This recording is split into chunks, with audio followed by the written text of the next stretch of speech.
ஆயுஷம் செய்துக்க நான் உங்கள் ஆனந்தன். 2025ஆம் ஆண்டில் முதல் சிபிடி எக்ஸாமினேஷன் கம்பீரமாக களமிறங்கிய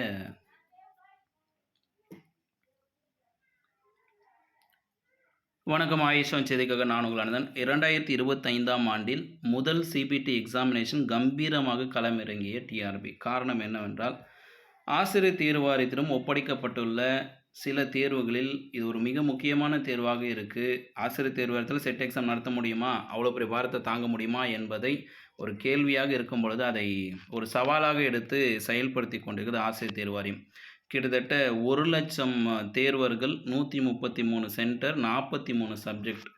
இதனால தான் இது கம்பீரமாக களமிறங்கிய டிஆர்பி அப்படின்னு சொல்லியிருக்கிறது. காரணம் என்னென்னா, முன்னாடி காலகட்டங்களில் பிஜிடிஆர்பி எல்லாம் பார்த்தீங்கன்னா ஒரு 15 மேஜர் சப்ஜெக்ட் இருக்கும். பிடிடிஆர் 9 சப்ஜெக்ட்டு, டெட் எக்ஸாமினேஷன் இதெல்லாம் பார்க்கும்போது குறைவான பாடங்கள். ஆனால் இந்த செட் எக்ஸாமினேஷன் பாருங்கள், 43 பாடங்கள், 133 சென்டரு, அதுக்கப்புறம் 1,00,000 தேர்வர்கள். சத்தம் இல்லாமல் முதல் சிபிடி எக்ஸாமினேஷன் தமிழக அளவில் ஆசிரியர் தேர்வு வாரியம் திறம்பட நடத்திட்டு இருக்கு தான் சொல்ல முடியும். இனி வரும் காலங்களில் தேர்வுகள் ஒவ்வொன்றாக வர ஆரம்பித்துவிடும். இந்த ஒப்படைக்கப்பட்ட தேர்வுகள் முடிந்தவுடன் இந்த 43 சப்ஜெக்ட்டுக்கான சப்டிவிஷன் குரூப்ஸ், வாட்ஸ்அப் குரூப்ஸ் லிங்க்கெல்லாம் நான் உங்களுக்கு விரைவில் தரேன். காரணம் என்னென்னா, இந்த தேர்வு முடிஞ்சவொடனே இதற்கான தற்காலிக விடை குறிப்பு, அதன் பிறகு அப்ஜெக்ஷன் ட்ராக்கர், அதன் பிறகு ஃபைனல் விடை குறிப்பு வந்த பிறகு ரிசல்ட் வரும். அதனால் ஒவ்வொரு சப்ஜெக்ட்டுக்குமே நாம் டென்டேட்டிவ் ஆன்சர் கீ வரும்போது அப்ஜெக்ஷன் பண்ணுறதுக்கு இந்த மெயின் குரூப் உங்களுக்கு யூஸ் ஆகும். இந்த மெயின் குரூப்பில் ஜாயின் பண்ணிக்கோங்க. இந்த மெயின் குரூப்போட லிங்க் நான் டிஸ்கிரிப்ஷனில் தரேன். மெசேஜில் ஃபஸ்ட் மெசேஜாக பின் பண்ணி தரேன் கமெண்ட்டில். அதில் ஜாயின் பண்ணிட்டீங்கன்னா உங்களுக்கு அதன் பிறகு நமக்கு டென்டேட்டிவ் ஆன்சர் கீ வரும் காலகட்டத்தில் இந்த 43 பாடங்களுக்கான சப்டிவிஷன் குரூப்ஸ் எல்லாம் க்ரியேட் பண்ணிட்ட பிறகு அங்கே அப்ஜெக்ஷனுக்கான எவிடன்ஸ் எல்லாம் எடுத்துக்கிட்டு அதன் பிறகு ஃபைனல் ஆன்சருக்கு வந்து ரிசல்ட் வந்துடும். உங்களுக்கு அசிஸ்டன்ட் ப்ரொஃபஸர் டிஆர்பிக்கான கைடன்ஸும் குரூப்ஸும் அதிலேருந்து உருவாக்கிக்கலாம். இந்த தேர்வானது ஆசிரியர் தேர்வாயத்துக்கு மிகப்பெரிய சவாலாக இருக்குது.